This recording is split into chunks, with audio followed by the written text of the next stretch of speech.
देखिए, एक साल बिता दिया मोदी सरकार ने अहंकार में कि बिल वापस नहीं होंगे, बिल वापस नहीं होंगे, इसमें संशोधन करवा लो।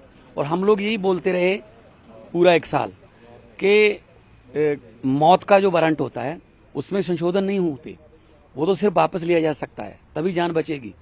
किसान इन तीनों खेती कानूनों को मौत का वारंट कह रहे हैं, इसलिए संशोधन नहीं, इसको वापस लो।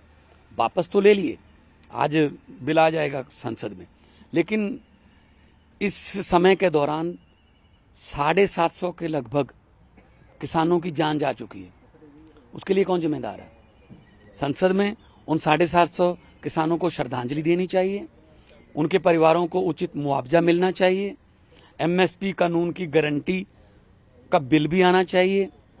और लखीमपुर खीरी की घटना हुई जिसमें किसानों को रौंद दिया गया गाड़ियों से, उसमें जो मंत्री जी हैं उन पर 120(b) का पर्चा भी दर्ज है, उसको मंत्रिमंडल से बर्खास्त करना चाहिए। और बीजेपी के नेताओं ने मवाली, गुंडे, देशद्रोही, पता नहीं क्या क्या नाप शनाप बोला, उन सबसो की तरफ से प्रधानमंत्री को माफी भी मांगनी चाहिए। आप जो बातें कर रहे हैं उन बातों को लेकर किसान नेता राकेश टिकैत ने बीते दिन एक बयान दिया कि 26 जनवरी ज़्यादा दूर नहीं है, अगर हमारी मांगे नहीं मानी जाती है तो फिर हम दिल्ली कूच करेंगे। देखिए, वक्त की बात होती है, समय बहुत बलवान होता है।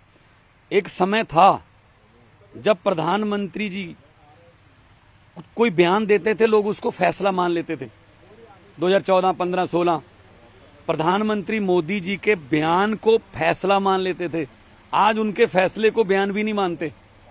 यकीन उठ गया, क्योंकि प्रधानमंत्री जी ने कहा था 15-15 लाख आ जाएगा, नहीं आया। प्रधानमंत्री जी ने कहा था काला धन वापस आ जाएगा, नहीं आया। प्रधानमंत्री जी ने कहा था 2 करोड़ नौकरियां हर साल पैदा करेंगे, नहीं की। प्रधानमंत्री जी ने कहा था महंगाई कम होगी, नहीं हुई। इसीलिए किसान कह रहे हैं, पहले लोकसभा में फिर राज्यसभा में इस बिल को वापस लेके राष्ट्रपति जी के साइन करवा के हमें पहले कागज दिखाओ, फिर यकीन करेंगे। तो इसलिए वो किसान अभी बॉर्डरों पर बैठे हैं कि हमें यकीन नहीं प्रधानमंत्री के कहने पर। इसलिए आज बिल तो आएगा यहाँ पे, तो लोकसभा में भी पारित हो जाएगा, राज्यसभा में पारित होगा, लेकिन कम से कम माफी मांगनी चाहिए साथ साथ में कि हमसे गलती हो गई। हम पहले दिन से कह रहे हैं कि कोई बात नहीं, कई बार कानून बन जाते हैं गवर्नमेंट से, वापस ले लो। बिल वापसी के बाद सबसे बड़ा मुद्दा पूरे विपक्षी दलों की ये है कि एमएसपी पे कानून की गारंटी हो। आप लोगों की तरफ से कैसे मांग रखी जाएगी? बिल्कुल एमएसपी होनी चाहिए ना। अगर मुझे यही नहीं पता कि मेरी फसल बिकेगी या नहीं बिकेगी, मैं क्यों उगाऊंगा उस फसल को?